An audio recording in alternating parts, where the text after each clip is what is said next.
Good afternoon, everyone, and welcome to the National Democratic Congress radio program, the NDC Heartbeat podcast, the official podcast of the National Democratic Congress. I am your host, Honorable Ron Redhead, Public Relations Officer and also Member of Parliament for St. George Northeast. I'm sitting in for Brother Terry Forrester today.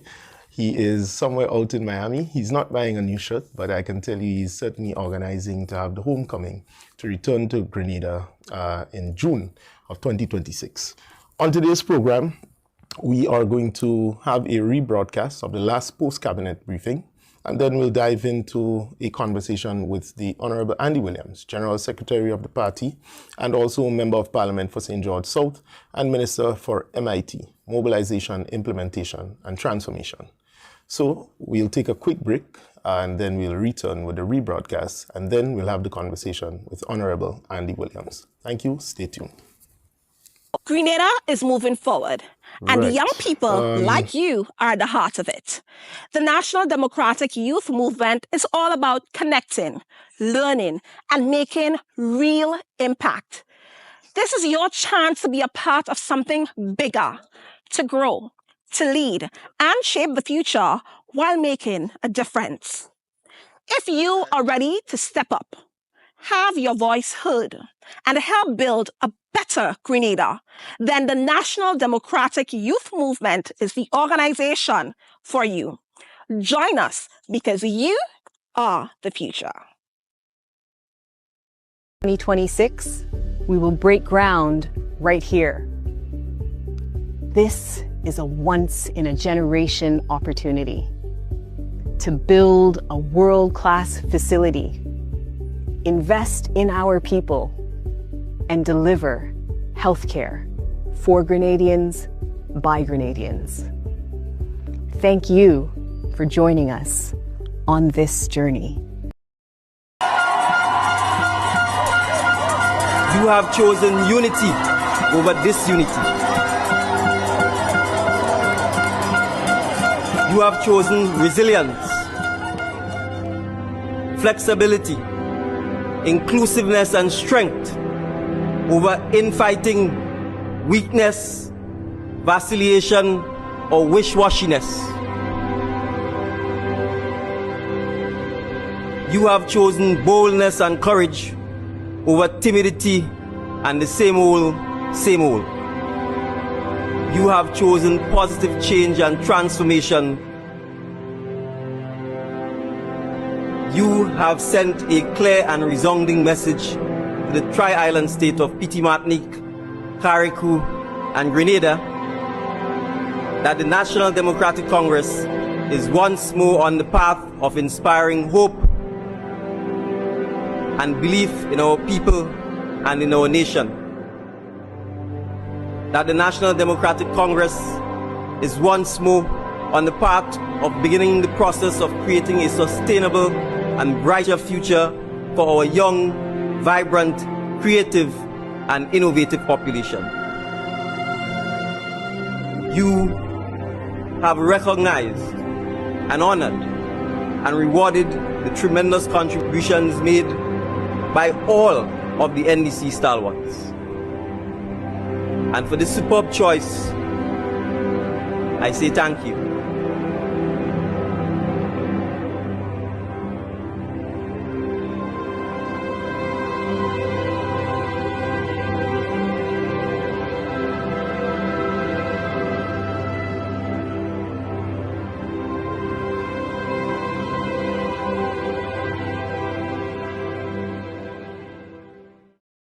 Canadians in Florida, get ready to celebrate Grenada's independence like never before.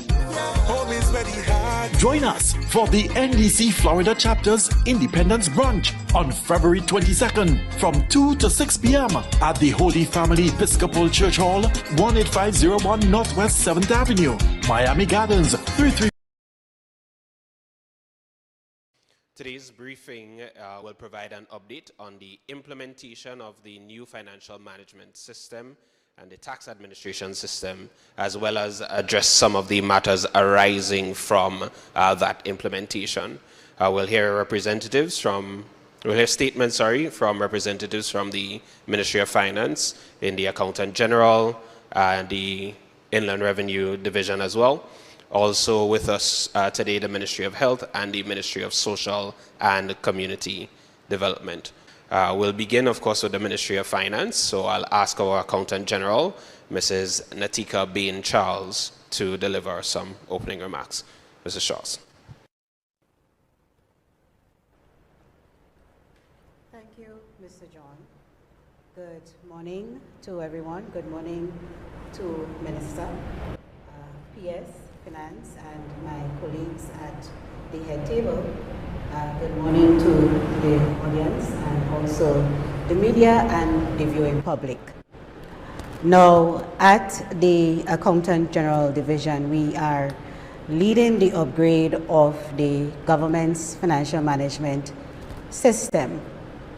Now, the overall intent is to enhance efficiency, not only of payment processing, but also overall financial management throughout the government public service. As with any new system, we experience technical issues on rollout, and sometimes occasional errors may occur. Now, it is important to note that this is the first time that the government of Grenada is attempting to upgrade its financial management system in over 25 years, right? And we have over 300 users of the system. So with that, the users have to adjust.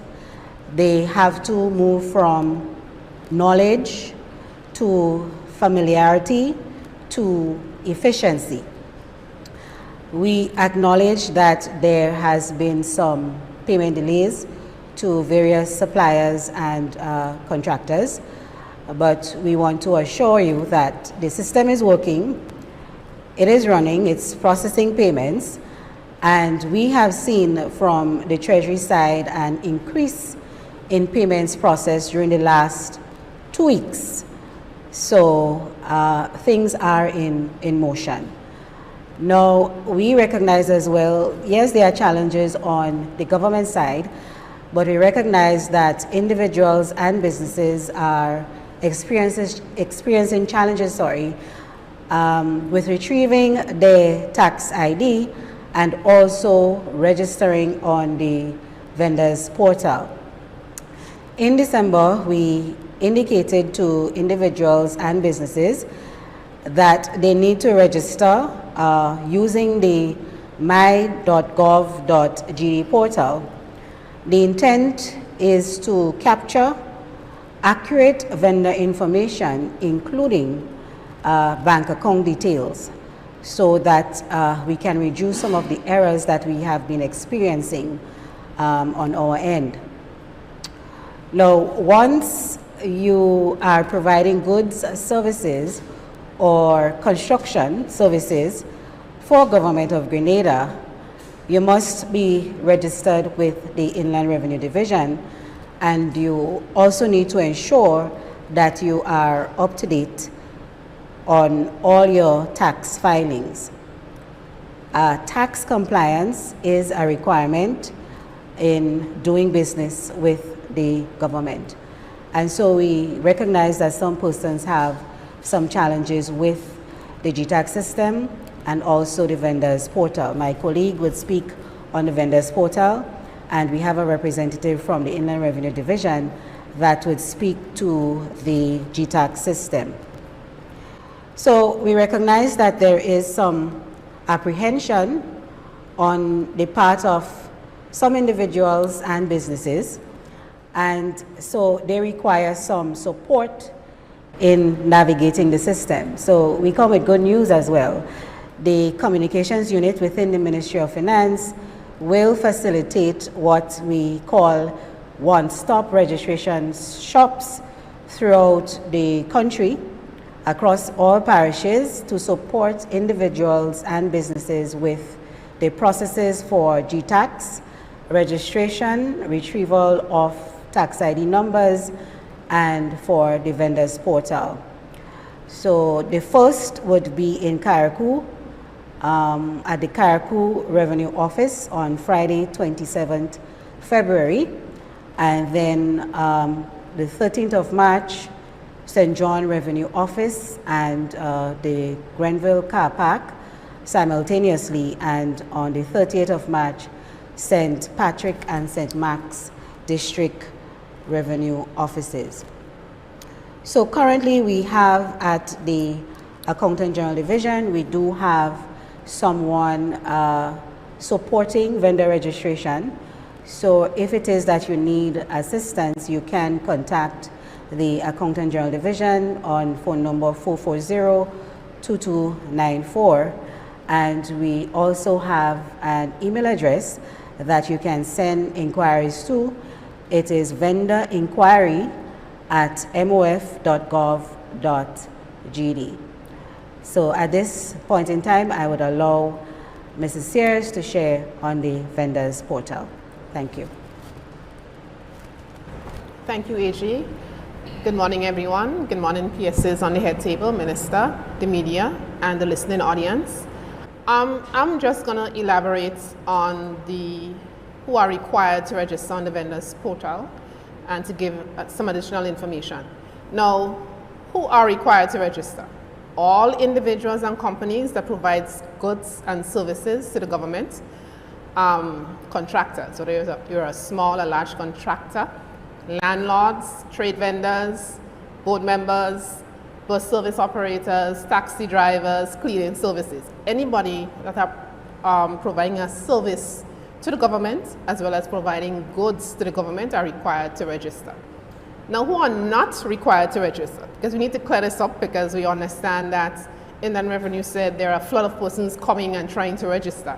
Now, persons that are providing, for example, the bushing service. This is a seasonal service, and based on the nature of the work also, you're not required to register with the Inland Revenue. Also, persons receiving funds from the government, so grants, subventions, gratuity, stipend, reimbursements, refunds, podium, seed. These persons are not required to register. So to reiterate, it's only persons providing goods and services to the government of Grenada that are required to register on the portal. Now, before you get to the portal, I want to encourage you to make sure that you have your 10-digit GTAX number, because that is one of the requirements on the portal once you're registering. If you have your old GTAX number, you can make arrangements with Inland Revenue by calling them or going to the tax.gov.gd site, and you can obtain your new GTAX number, which is a 10-digit number. I like to reiterate 10 digits. The old number is probably 6 or 7. So you must input your 10-digit GTAX number for you to register. Now, once you're ready, so now you have your GTAX number in hand and you're ready to register, then you'll go to your my.gov.gd site and you will start the registration process. There's a tab that will take you to vendor registration. You select the category, which is the Accountant General, and you select the service type, which is vendor registration. You'll be required to enter your contact information, things like the individual name. If it's an individual, you'll enter your name. If it's a business, you'll enter the business name, the address, email, and we're asking for you to submit your banking information. And when I say banking, I'm just talking about the header details of your bank statement, because you're just trying to verify your bank account and your bank account type. We don't want to see all the information on your bank statement, it's just the header information. If you do not have access to your bank statements, you can send us a blank check, but you'll take a picture and you'll upload it on the portal. Now, if you do not, or if you have technical issues accessing the vendors registration portal, we are also asking or suggesting that you can submit the said information to your ministry and we can facilitate the registration. But bear in mind, you are still required to submit your banking information, your contact details, the addresses, your email information, which is very important, and we will input the information for you. Now, I'm stressing on email information because with the new system, once you supply us with your email information, you will be getting notification from our system. So once we create a purchase order for you, you will get a notification in your email stating a PO has been created. Once a payment is processed for you, you will receive an email notification stating that your payment has been processed, and you can receive your payment in 2 or 3 days, because of course we have to give time for the banking institutions to submit their information. Now, I stressed earlier banking details, but of course when I say banking, I also including credit unions. So if you have an account in a credit union, of course you can input your credit union information. Now, we're also looking at reducing the number of checks that we print, because we are printing a significant number of checks at the Treasury for a supplier or for a vendor. Once a check is issued, that person has to first, they have to call the Treasury or call a ministry to find out if your check is ready. Then they have to go to the Revenue Office or the Treasury to collect the check. Then they have to stand in line in the bank and get the check cashed. We're talking about efficiency in this day and age. We want to reduce on the number of checks that we're printing. So we are encouraging persons to open bank accounts. Now, based on the latest ECCB policy, they are making it much easier for persons to actually open a bank account using the first step account option. Now, the banks, the rates vary based on the financial institution, but in some cases it is as low as $25 to open an account, and you only have one form of ID. You're only required to submit one form of ID. You're getting interest on your account, but there are no fees attached to that account. Now, there are others that probably is like $50, but in each case, you have the option to open. Also, you have to think along for your future, because once you start a relationship with a financial institution, you're now exposing yourself to the other benefits, like loans. In case of the credit unions, you have the savings plan, retirement savings plan, education savings plan. So this is a stepping stone for you once you open your bank account. So we are encouraging persons to open the bank accounts so you can get ready information from us through our system, as well as to make the whole process more efficient for you. Just to reiterate, the registration on the portal, remember, it's a one-time registration. It's not a continuous thing. You register once and that's it. Now, also let me speak on what is coming next year, because next year we'll be introducing what we call a suppliers portal on the financial system. So then the suppliers will now even have more information. They can actually send their invoice via the system, meaning they're going to upload the invoices, and they will be able to track the payments in the system simply by having that same email information that we're gathering here. We'll now afford them the opportunity to browse our system, see the status of the payments. So the issue of calling, inquiring will now be significantly reduced, and we are definitely looking forward to that suppliers portal that will be coming in the new year. All right, thank you. Thank you very much, Mrs. Sears. And you did mention GTAX quite a bit. We do have a representative here from the Inland Revenue Department. So at this juncture, please welcome the senior.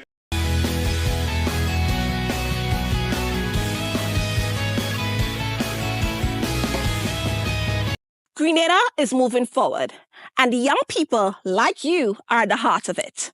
The National Democratic Youth Movement is all about connecting, learning, and making real impact. This is your chance to be a part of something bigger, to grow, to lead, and shape the future while making a difference. If you are ready to step up, have your voice heard, and help build a better Grenada, then the National Democratic Youth Movement is the organization for you. Join us, because you are the future. 2026, we will break ground right here. This is a once-in-a-generation opportunity to build a world-class facility, invest in our people, and deliver healthcare for Grenadians by Grenadians. Thank you for joining us on this journey.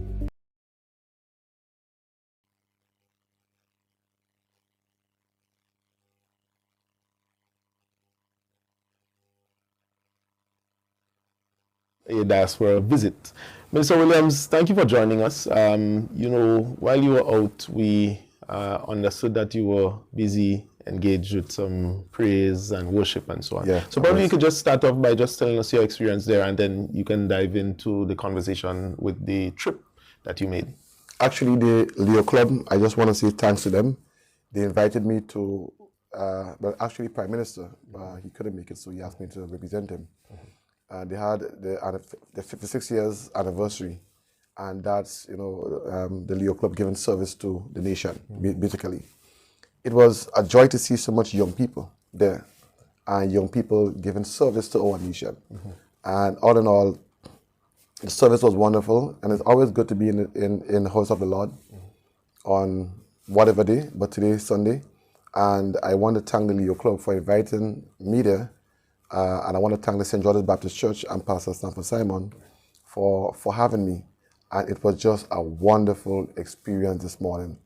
I had to leave to come to this program, and I didn't want to leave because, it's just something special about being in the house of the Lord and just laying all your burdens and letting everything done for Him. Because without God, we are just instruments.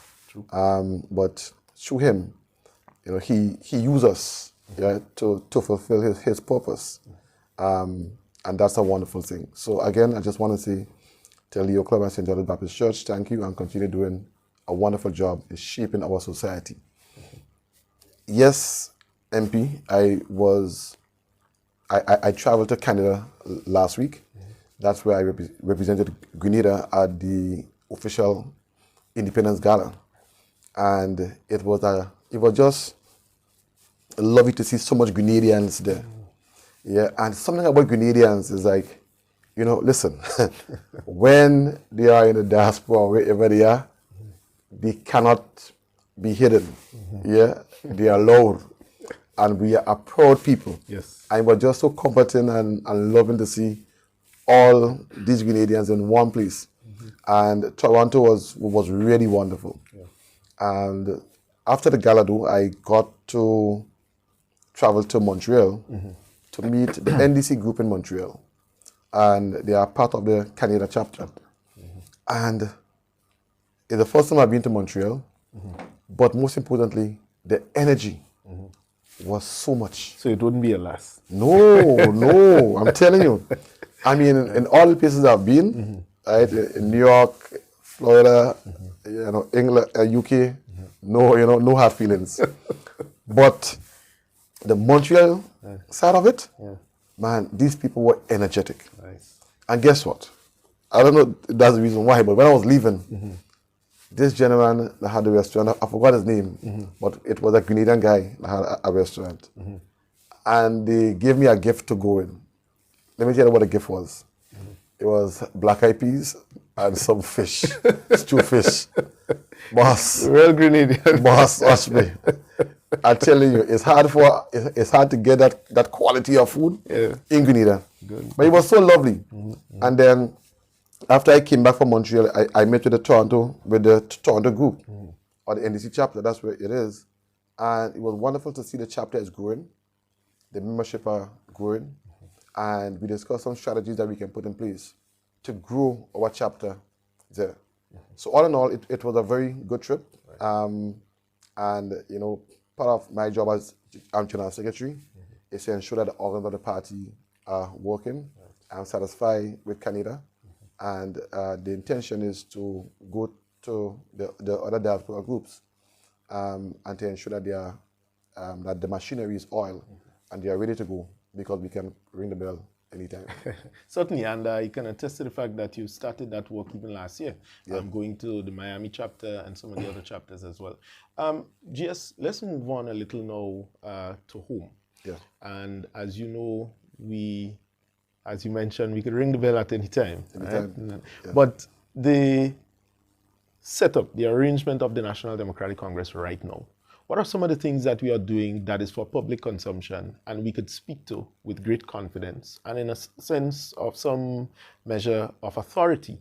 Because as you know, NDC is really now a stable political organization. Yes. So speak to us to some of the happenings of the party at this moment. What we are doing now, And I want to say that, why I really love our party is because the process that we go through really and truly is democratic. It's a democratic process.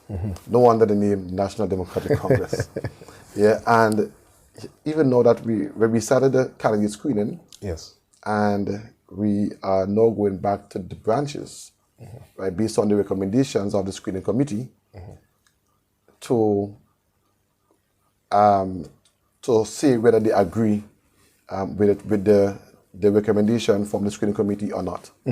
So, for example, the first person that we, as a party, we went back to the first branch was the St. David's branch. Yeah. Prime Minister was the first one to be screened by the screening committee. And after that, we presented him to the branch and asked the branch if they wanted him to represent them again. Right? Unanimously, the St. David's branch said yes. So that's democracy. And That's you democracy. see, I like how you start because, if you were to compare, I don't think no other political organization is doing it like that. Everyone else is just handpicked. So it speaks to the question of democracy. And then you mentioned starting with the Prime Minister. Yes. So even the Prime Minister is subjected to the democracy in his own party? So let me show you a comparison, right? Because just sometime last week before, I saw, for example, in St. Mark's on the other side. Apparently, from what I saw from the communication was that the person on the other side for St. Mark, there was not a democratic process. Right? They were just pushed out, and someone else was replaced or replaced them, right? And that was it. I saw the brother, even the person that was pushed out in St. Mark on the other side. I saw the comments from the brother saying that that's not good, and he will never support that sort of things. But that's not how we do it in the National Democratic Congress. Yeah, we believe in democracy, we believe in transparency, and we believe in letting the people decide. Yes. So after Prime Minister, the St. David's branch unanimously recommended that Prime Minister, well, not recommended, but chose Prime Minister to represent them, we moved to St. George Southeast. That's the Honorable Philip Telesford. Right. And again, unanimously, they agreed, or they chose Mr. Telesford to represent St. George Southeast. We went to Carriacou and Petit Martinique. It was the same for Tevin Andrew. We went to St. Patrick West. It was the same for Minister Andal. We went to St. George South. Yes. Well, South side, no more side. You know how we do it in the South, right? And the South unanimously chose me to represent them. And it was very emotional for me. Because, I always tell people that when you enter politics, you were in it longer than me. When you enter politics, like for me, there was no manual. Right. There's no script to say you have to follow the script. So really and truly, it's a case where you have to learn on the job, and you have to learn quickly. And for me, it was about being in that position, promising the people certain things that I want to do, and 4 years passed, joining the party, getting into office, and I can sit back and reflect on some of the things that I have done for my constituency. Lovely. And I just want to speak to my constituents and say, listen, the job is not done. Yeah, we have folks that got what they requested, got what they wanted. We have folks that didn't get what they want. But I'm saying, just give us time. Everything will not happen at the same time. But based on our efforts, you can see that we are trying our best to serve you, the people of St. George South. And let me just go ahead. Right. After that, we had the same process was followed for St. Andrew Southeast. That's with Minister David Andrew. And I want to applaud Minister Andrew because from what we are seeing from the polls and the public sentiments, he's really making grounds in St. Andrew Southeast. He's on the ground. He's engaging with constituents. I can see the benefits, for example, the telescope pasture or playing field. That was, for years, there was no light in there. And even though Minister David Andrew is not the MP, you can see the benefits that he is bringing to St. Andrew Southeast. So what I always say to myself, what if the people, let's say, let's give Minister David Andrew a chance and he becomes the MP, think about how much more things he will get done for the constituency. Correct. Yeah. So I just want to ask St. Andrew Southeast to continue rallying behind Minister David Andrew, excellent Minister of Education, and I can see him. He got the award for best politician last year, and that just goes to show. Yeah. Also, we sometime this week, Wednesday of last week, because today is Sunday, we also did St. George Northeast, and that's with your branch. Yes. And unanimously again, your branch chose you to represent them, and they are happy for you to be their representative. Yes. And I want to say to you, MP, congratulations. Thank you. And I want to turn the tables now and ask you, how was the experience? Yeah. Well, the experience was a wonderful one. I think by and large, Minister, that it demonstrated, as you said, you know, while I was involved in politics, opposition politics, there were no manuals, clear manuals. And so I had to learn on the job just the same. But it demonstrated that notwithstanding that we may have shortcomings, as is normal in anything that we do, but we are committed to this and committed to the people that we serve and committed to ensuring that we bring results and solutions. And so I am continuing on that trend, and notwithstanding, as mentioned, the little difficulties, hiccups and so on nationally that, you know, people may feel in terms of, as you mentioned, not getting what they want on time, that sort of thing. But by and large, we as a team remain committed. So it was a wonderful experience. Lovely. So tell us, let me turn back the tables now. Tell us, so we continue on as a party. So can you share where to next, or do we have any more that we still need to roll out in the constituency? Yes, this afternoon we will be in the town of St. George this afternoon, and that's where Honorable Claudette Joseph, we will be bringing her to the branch, and the branch will decide whether or not they want her to represent them in the upcoming elections. So, and that's how we do it. Now, we have more to come. I wouldn't say it all now, but I just want to say that the process is really and truly a democratic process, where even the Prime Minister have to be screened. The Prime Minister, and listen, the screening was not a half an hour screening. It was a screening that was about approximately 3-4 hours. Interrogation, about 40 questions.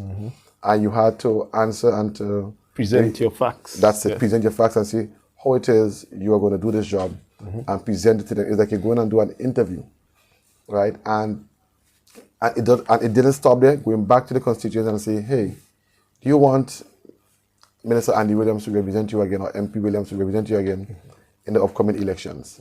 And based on what they say, then we will take the recommendation, bring it back to the National Executive Council, right? And that's where we'll do a vote there, and that's where the person who the branch shows will be sanctioned as a yes, this is the person that is going to run. And that in itself is a democratic process. That's what we believe in doing it, and that's why we continue to do it. Excellent. Yeah. So, well, I want to thank you for bringing that to light and shedding some perspectives on it, because I think it's important that we highlight it's a democratic process. Very important. I would like us to move on a little, though, to some of the activities coming up. The month of March is approaching. A post was made on the NDC page, save the date, March 28th. We are now learning that we may have to move that time up a little, somewhere to March 29th. Do you have anything that you could share with the public by way of giving a teaser or an update as to what we might be having around that time? But for the month of March, having dedicated as a month for healthcare, maybe you could shed some light on with the viewers and listeners. So before I go into the month of March, I just want to tell listeners, right, online on the station, that when you look at the NDC, first of all, when we came to the public, we came with a manifesto. And for us, it's about keeping our word, saying, you know, what we will do, and actually using it as the Bible to implement and deliver to the people of Greater Carriacou and PD Martinique.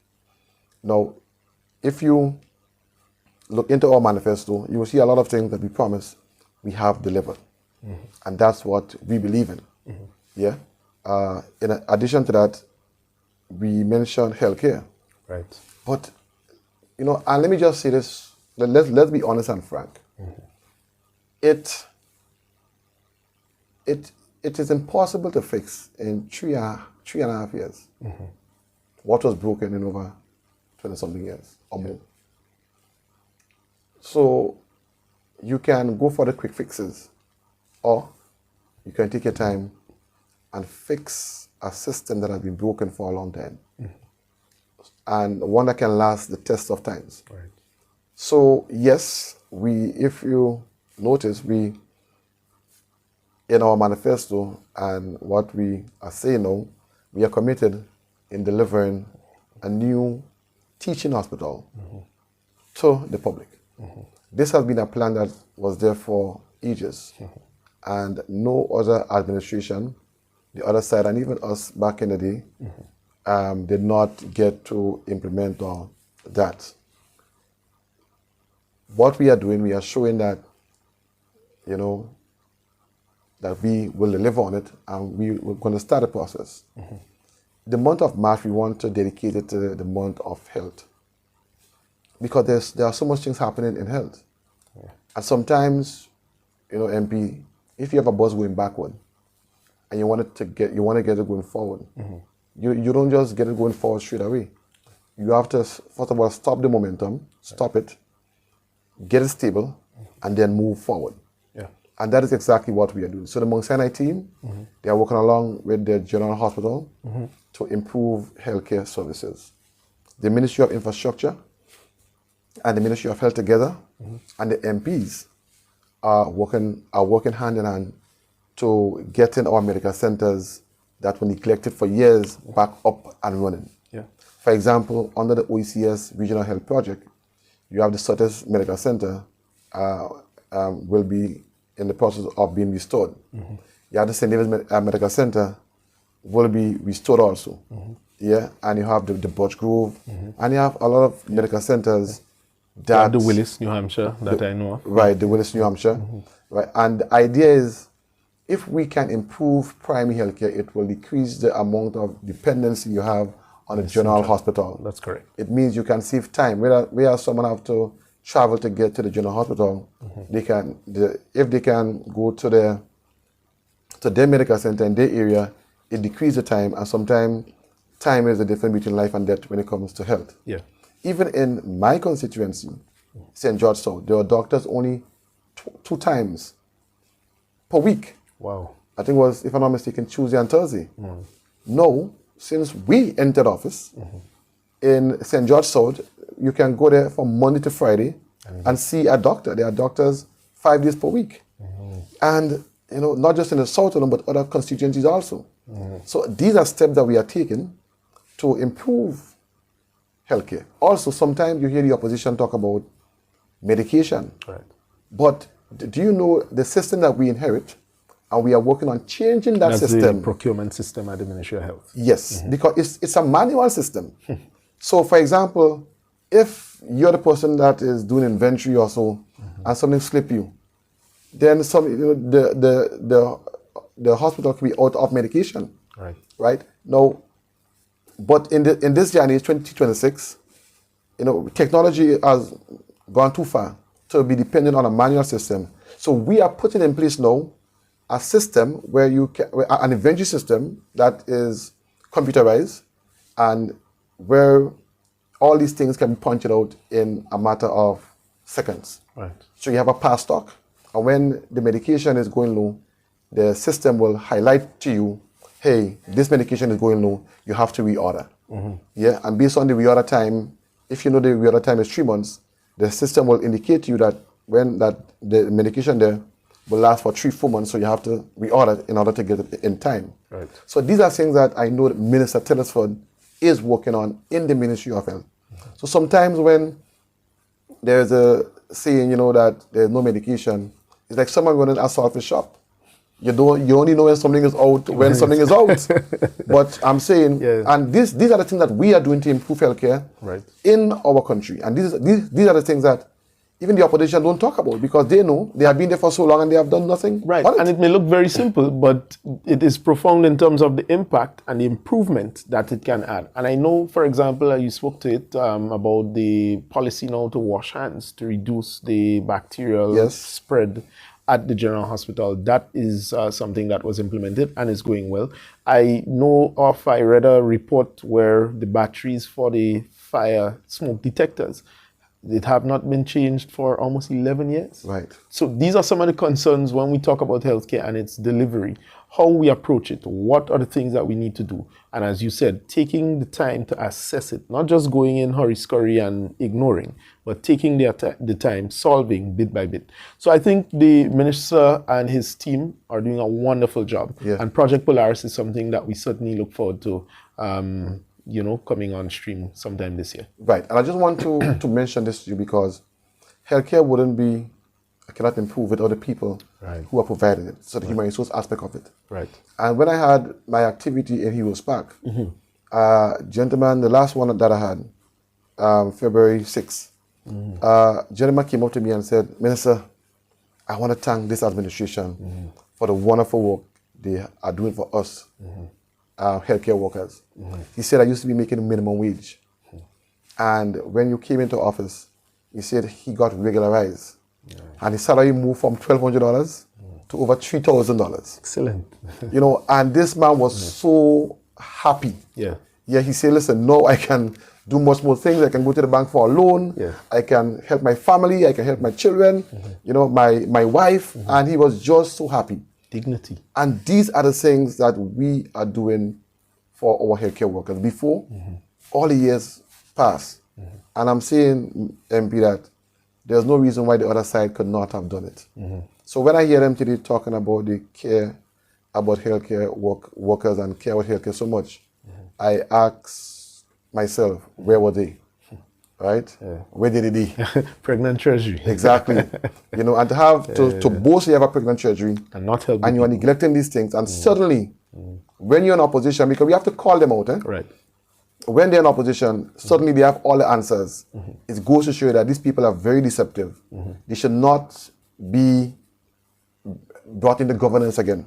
They should stay in opposition where they have all the ideas and leave us there and an administration who knows how to deliver. And we are not just talking. Look back at our manifesto. Look at what we promised and compare it. Right. Do they have a manifesto? Right? Are they saying that they would deliver and deliver? Or is just talk? Or what are the plans that they're putting forward? What are the plans? And let me just say this. I don't answer back to them. Right. Prime Minister don't answer back to them because their strategy is to try to distract us. Come up with all kind of corruption that is false. Yeah. The last, and let me just say this, I don't want to talk about it, but the people need to know it. Yes. They were making some noise last year and year before about corruption and Andy and this, and went to the Integrity Commission for me, for doing nothing. Yeah. The Integrity Commission wrote back and said that what they presented was bogus, and they told me no investigation is further warranted and so. But I knew that already because I knew that I was innocent. And as I said before, when they came, do no evil, fear no evil. Do nothing, fear nothing. My focus is not what they want to distract me on. Even Prime Minister, and I must give him credit for counseling me and really, because he's a really cool little fella. Yes. And I call him my big brother. Yes. So whatever he says, saying. But and yourself too, MP, we discussed that our mission is not to go and respond to these foolish allegations. Right. Our mission is to serve the people who went to the polls in the hot sun in the early morning, who said, you know what, I'm going to put MP Redden, Andy, Prime Minister Deacon Mitchell to represent us. This is what we are focused on, and we will continue to deliver on them. That is why we can say, look at our manifesto and judge us based on what we said we will do. Correct. And just to end on that point, you mentioned this whole perception about the corruption. The corruption perception index under this administration has fallen significantly since coming into office and is one of the lowest that it has been historically for Grenada. In fact, Grenada was ranked 79th in the world out of 180 countries prior under the former administration, right? It was also ranked around 66. So the times when corruption perception has been at its highest was under the former administration. And so while we are not trying to pretend as if we are holier than thou, but the point is, let's have this genuine conversation. If people want to talk about what we are doing, we are making it even more difficult look at the payment system. And you just heard the post-cabinet brief where they talked about the little kinks and so on. But all of this is to ensure that the people who need to get paid are getting paid, and there's no hanky-panky. So we are doing and going above and beyond, even in some cases against our political consciousness, to ensure that we maintain a certain standard and level as it relates to the public purse. And so it's very important that we highlight these things, and maybe we could talk about it at another time. But I just want to say something, MP, respectfully, as you sure go along. I want to talk to our supporters of the Heartbeat program and say, do not listen to these things. Yeah. They have some loud mouths from the other side that just make noise all the time. Look for all sorts of things to just distort the truth. Yeah. For example, Prime Minister at the Parliament spoke about the recent crimes that took place. And what Prime Minister was saying, yes, the government can put in legislation, and we agree with that. But also, we have a responsibility as a people, as a community, to look out for these things and to play our part also. And when you see the leader of the opposition goes on television, goes on a show and telling her supporters otherwise, so Prime Minister blaming the family. I mean, that is just far as the east is far from the west. And I'm saying it's important for us not to be lured into these things. Let them lie for themselves. And if their supporters want to believe that, that's up to them. But I'm saying our supporters do not panic when these things happen. This is how the NMP operate. They will not discuss the actual policies. They will not discuss the actual deliveries. What they will do is attack character to sway you in the other side, so you will not look at what is really happening. That is what they do. And I always say, look at the US where they do the presidential debates. If they are so confident in what they're doing, come, let's sit down. Let's have the discussion point for point. Let's talk about what is happening. Let's talk about what we have done versus what they have done. Let's compare 3 to 23 and see who have done more. And one thing that I can boast our administration for is that we are not waiting until election time to deliver. No. Folks can argue that the only time in the history of Grenada that they saw so much happening was during the time of the revolution. And during the time of the revolution, it was easier because all the laws and so were put aside, the constitution was put aside, so then Morrison so could have done what they wanted to do. Now in this time, we have all these things here still in place, and we are still doing. So it goes to show you that the way we operate is not just to say, election time coming, let us do something. We have started to work from since day one, and we are still working now. And I applaud our administration on that, and we are keeping focus, doing what we have to do, not listening to the noise, because we know they want to lure us into the kind of pig fight, and we're not into that. This is the difference. When you ask someone, what is the difference between the yellow and the green? This is the difference. Yeah. The yellow is not petty. The yellow is really focusing on nation building, how we can build our country, build our people, not in the mudslinging and trying to, to degrade someone to the lowest based on lies and all these things. And I was really, I'm not going to give anyone a pass this afternoon, sorry, because even when I saw the DPM, the movement, listening to CL, is they going to be different from the NMP? And is, when you look at it, it's the same playbook. More of the same. And I'm saying we maybe are the only party that is not really focusing on these folks, but are focusing on nation building and building our nation. And I say this with no apology, that I am proud to be a member of the National Democratic Congress. I'm proud to be serving with you, MP Redden, and our Prime Minister, the Honorable Deacon Mitchell. And we could have, Grenada could not have asked for a better leader in our Prime Minister. And all my cabinet colleagues, I'm proud to serve with them. So greetings to all cabinet colleagues. Minister, you touched on something very important, but I know we are going to be quickly running out of time, so we'll have to move on. But the whole question now of the National Democratic Congress and its role and function in our development. We spoke earlier on the process of getting the candidacies, or the candidates rather, legitimized through our democratic process. Turn to us now about functions of the NDC. What are some of the things that we have upcoming that we think we need to talk to the people on, particularly our young people, from a government and also from a party standpoint that we should touch on? So one of the main things that we want to address when it comes to young people, two things. Right. Housing. Sometime a young professional just started to work, have a piece of land, is making a okay salary. He wants to achieve things, but there's no guide as to what was to help him to move on. And in the absence of that, young professionals might make some bad moves, or move that may not be the best. Now, what we are doing with housing, we are making housing independent. We are trying to have a case where they don't have to depend on government all the time, but we are creating the climate to make it more affordable for our young professionals and other people also. But I just spoke about young professionals, so we are working on housing. If you notice, we have a concrete version of the Build Back Better that we posted and to see, how if people like it.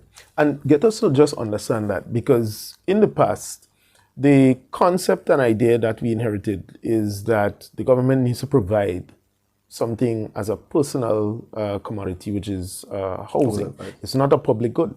And just talk to us a little about maybe how the thinking might be around when we talk about housing. It's not the government just give you some cash and you go and build, but facilitating private sector. Talk to us a little about because when you have too much of a big public sector where the public sector is providing a private good, it doesn't help build your economy. Correct.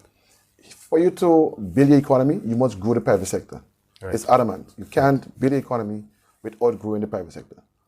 And what we will be doing is that we will be facilitating the process in terms of negotiating interest rates for that model house, negotiating solar system. So you can, for 15 years, if you buy a house like that, your energy cost will be zero. By even us saying, you know what, let's give the VAT off. On the materials. So, on the materials. So to take out the VAT on the materials to make it more affordable for you as an individual. You have to have your land, and we will go to planning and to get those houses pre-approved. So even when you go to get an architect to do the drawings, you have to take much months to get approval. We will speed up that process for you. So we will facilitate the process, and at the end of the day, you will go to your financial institution, and instead of you have to pay maybe $300,000 for a 2 or 3 bedroom house, you're talking about paying something for a house like that. Excellent. And let's go into more details. Someone who is 30 years old want to get a house like that. You're talking about them paying per month about $700 per month. Imagine having a 2 or 3 bedroom house for $700 per month. That's cheaper than rent. Rent is 12 and up in some instances. Yes. So all that is is part of growing the private sector in order to grow our economy. Excellent. It means that there will be more job opportunities for young people, and where I think we have to go now is to and all these things is responding to the needs of the people. Right. I think what we have to do now is to get places or people that can train our young people, even though their jobs are ordinary jobs, but to train them how to take advantage of those jobs, because the construction industry will be booming even more, right? Again, in the few months ahead. There are lots of private sector investment currently ongoing, especially in the South. You see them on a daily basis. So if you just drive around in the South, ongoing in addition to some of the public sector construction investment. And it speaks well to the enabling environment being created by the government for private sector to invest, right? So there's a correlation. And what you're saying is very accurate. You touched on this. So when we talk about housing, and in particular, we zeroing in on the young people here, which is good based on what you're explaining, there is an issue underlying where if the government assists someone today with housing, God forbid we get a hurricane tomorrow, the same government authority has to come back now and may have to give the assistance. So there's something wrong with that policy or structure. So what you're talking about, how can it resolve that whole issue of government repeating this cycle? Right. So I'll answer this in two parts. Number one, the house that we are proposing, the roof is concrete. Right. So you don't have to worry about your roof getting blown down. Number one. Number two, about 3 weeks ago, I met with the financial institutions and the insurance companies. And do you know that insurance companies, they insure wooden houses? Wow. Okay. A lot of people don't know that. So what we will be doing as with MIT, mobilization, implementation, but the transformation part of our ministry, will be working on getting people with wood houses insured. So in the event that we have an next hurricane and we get damages, the government don't have to use its resources to build back all these houses, but instead, if you are insured, the insurance will be responsible to take care of that. Excellent. No, we can take those funds and put it into other places that can be of more benefit to the country. No, that's what we want to transform housing. And I just want, these are things again. Imagine we are there for 3 years and we are talking about doing that. That's the point. You know, imagine if we are there for 20 years. So, so that's part of it. So and the another thing is that if the insurance companies, which they do, are insuring wooden houses, it means that you can get a mortgage now for a wooden house. So instead of, again, depending on the government to, because some people come to my office and say, Minister, I don't mind paying back. But because we have so much applications, like for example, by me, I have over 300 applications. It may take a while to get to them. But according to the situation, and if they can pay back, the insurance is really and truly providing insurance for the wooden houses. The bank is providing a mortgage. Then that's an avenue someone can explore. If you're employed. Exactly, if you're employed to get your house and not wait until we are ready 1 year, 2 years after, you know, because according to your situation, you may need it ASAP. So all these are ways that transform housing. And I want to also mention the youth economy, young people. Sometimes young people ask, what do you have for us? What does the government have for young people? You hear that all the time, not only in Grenada. I want to say that as a young man growing up, it was easier to buy a loan for a car. I was in the cars. Easier to buy a loan for a car than to get a loan to start a business.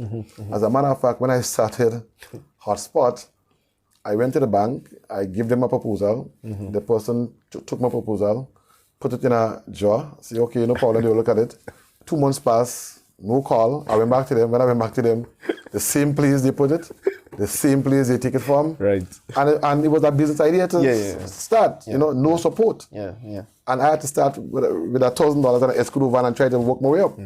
But the same myself went for a loan to get a vehicle, and I got you with a loan for a vehicle. So what kind of society are we building if we are telling young people that go get vehicle that will put you in debt, that cannot give you back anything, and not even encouraging them to start a business? So you think maybe we need to start the conversation around that? Because I'll tell you this, Grenada currently has a congestion issue with vehicles, as you know. So if it is so easy to get vehicle loans, and it is contributing to this whole question of roadside parking, all these other things, you know, the banks or financial institutions are seemingly funding our congestion on the road. So how do we maybe even have that conversation? Maybe in your capacity as MIT, because mobilization is a critical thing that you do a lot of. Maybe in some instances, we don't hear it highlighted, but you speak to a lot of different institutions of how we resolve problems. Maybe that's something we could tackle or take on. Yes, I agree. I agree with you 100%. But going back to the young people, just mirroring it with the young people, and you know, the focus for us is to be on them. Yeah, and again, you spoke about the congestion issue, but with the youth economy or the youth employment, empowerment agency, sorry. The idea is to provide grants for young people who have ideas, wonderful ideas. I remember just about a month ago, I was in Granance Valley by the washroom. A gentleman met me, and he was like, Minister, I think if we get a blocks machine, you know, I can get some guys around the block and we can start making some blocks. That was this idea was so powerful. It stayed with me. Because here we are doing bathroom and toilet. Here we are doing the wash program, where we are going into communities and eradicating pit latrine and pit toilet. Guess what? You have to get blocks to build a bathroom, blocks to do this septic tank. Wonderful idea. And instead of maybe buying the blocks from established entities, we can now buy the blocks from them and create employment for them. So instead of they on the block, not doing anything, they can be making blocks. Right? So instead of being on the block, they can start making blocks. That's a good strategy. Exactly. And then earn an income. But not just that. Introduce them to the banking system. Right, and let them grow that business from maybe just a small startup into an established business. That is where the Youth Empowerment Agency is aiming, where we can say to our young people who have been lost in the system, who did not get the chemistry, the biology, and the physics, who did not get the POB and the POA, that we have a space for you. And now we can be catering to them. And so, just one moment, I apologize I have to cut you, but our time on radio has elapsed. It's time already? Yes, so we'll just say goodbye to our listeners on the radio and we'll continue the conversation online. Yeah, I have to tell Mr. Forrester that I think you want to take his job. He gone too long. Mr. Forrester, if you're listening, watch MP Redder. I find he's flowing. Yeah. Yes. Yeah, you know, so this is what we have to, or this is what we are working on, MP. We are looking to launch this empowerment agency in June, and the idea is to give our young people a chance. Right. And let me show you the difference, because we can't get away from it. Yeah. The difference is that giving young people a chance under the other administration was putting them in Imani for a vote. Because you tie someone down to a salary of $700 per month. We came and raised it to $1,200 at least. But you're telling them to $700. How can a youth survive on $700? Imagine you're in the Imani program. And I'm talking to you outside who may be listening, who were part of the Imani for 10, 15 years, working for $700 a month. You have bills to pay. You have children. You can't get a loan in the bank. It's not enough. Even some teachers, right, who are teachers, teaching assistants, who don't have master in English, right? You would not be established if you don't have master in English. So you've been an Imani, just been a sidekick for 10, 15 years. No scope for improvement or betterment. That is how the other side took care of the youth. What we are saying now, as it is now, we are moving the Imani out from being just making the small amounts having to be Imani for all these times and giving them permanent jobs. We are regularizing some, right? And we are even assisting some to getting their qualifications so they can get those positions. That's what we are doing in terms of fixing their system. But also what we are doing for the young people under the National Democratic Congress is to empower them. Under the Youth Empowerment Agency, give them a grant component, give them a loan component, and allow them to fund the idea. Because sometimes the smallest of idea, if you fuel it and you give it enough food, it can grow into the biggest. And the agency is not only stopping there. You know, you mentioned the whole issue with the unfortunate situation which occurred with two of our young women. We lost them. Again, sympathy goes out to the family on behalf of the National Democratic Congress. But the idea of empowering our young people as leaders in a society, in an economy, that is very important. Bringing back, for example, junior achievers, right? So yes, you may have the idea, but to develop that idea takes a lot of work. So why not start at a young age, coining, so to speak, a Grenadian youth into a future Brzezinski, into a future Hopkins, into a future, that kind of spirit and innovation, ingrain it at an early age. So that's something that the Youth Empowerment Agency speaks to. So in June, we are certainly going to be hearing, based on what you're saying, more about the rollout and implementation of it. But in March, Minister, for the party, something seemed to be happening with our youth arm. You care to share maybe even just some minor details? No? So what we did, sometime December, we started to recruit some of the young people to join the youth arm of the National Democratic Congress. And so far we have over 100 persons joining. Right. The idea is in March to have a youth elections and to let the youth really control the youth arm of the party. Excellent. And when we talk about the youth, we're talking about, folks up to 35 years. I've seen the other side, people in the 50s as youth. If you're in the 50, you're not a youth, right? I'm not a youth according to the definition of youth. Now, what you see in the National Democratic Congress are real youths. Sometime last month, we had an activity in St. Patrick where we came out and we cleaned up the beach, the breakwater beach, and so, and we ended on Davy Beach with some singing and dancing and just well, we tried to sing, but just being together. Yes. And the idea is to grow the youth arm even more. As we speak, we have some folks, some youths in the UK, yes, who are representing us at the Youth Awards. So at the National Democratic Congress, we are adamant on building our youth arm and growing it as much as possible, because we know that leadership is it's always a transition, right? And if we want to get the best for Grenada, we have to be encouraging the transition on a regular basis, so that when you serve and you give your ideas, you can leave and then someone else come and serve and give their ideas. If we do that, then Grenada will be benefiting from the great ideas from different people than one person being there for so long thinking that they have all the answers. One person do not have all the answers. If I leave you in this room for too long, there are things that you will not see. Yeah. If someone new come into the room, they will see a lot of things that you did not even see. And if they stay for too long, it's the same thing. So we always have to be transitioning. A good dancer knows when to leave the stage. That's it. And my bishop even spoke about leadership and service, right? And when we finish serve, we have to get out of the way for someone else to come and serve. Correct. And that is what it should be. So people from the youth arm, the idea is to mold them into being leaders of this country, leaders of tomorrow. And so even when we leave, they can take the mantle and move on.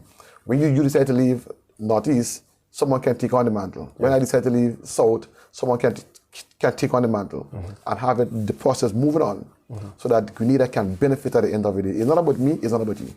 Service is about people. Correct. And as a government, you have to be of the people, for the people, and by the people. That is important. Excellent. An excellent note to take a break at this moment. When we return, we will wrap up with our conversation with the Honorable Andy Williams, General Secretary of the National Democratic Congress. Stay tuned. Grenada is moving forward, and young people like you are at the heart of it. The National Democratic Youth Movement is all about connecting, learning, and making real impact. This is your chance to be a part of something bigger, to grow, to lead, and shape the future while making a difference. If you are ready to step up, have your voice heard, and help build a better Grenada, then the National Democratic Youth Movement is the organization for you. Join us, because you are the future. 26, we will break ground right here. This is a once-in-a-generation opportunity to build a world-class facility, invest in our people, and deliver healthcare for Grenadians by Grenadians. Thank you for joining us on this journey. You have chosen unity over disunity. You have chosen resilience, flexibility, inclusiveness and strength over infighting, weakness, vacillation, or wish-washiness. You have chosen boldness and courage over timidity and the same old, same old. You have chosen positive change and transformation. You have sent a clear and resounding message to the tri-island state of Petit Martinique, Carriacou, and Grenada that the National Democratic Congress is once more on the path of inspiring hope and belief in our people and in our nation. That the National Democratic Congress is once more on the path of beginning the process of creating a sustainable and brighter future for our young, vibrant, creative, and innovative population. You have recognized and honored and rewarded the tremendous contributions made by all of the NDC stalwarts. And for this superb choice, I say thank you.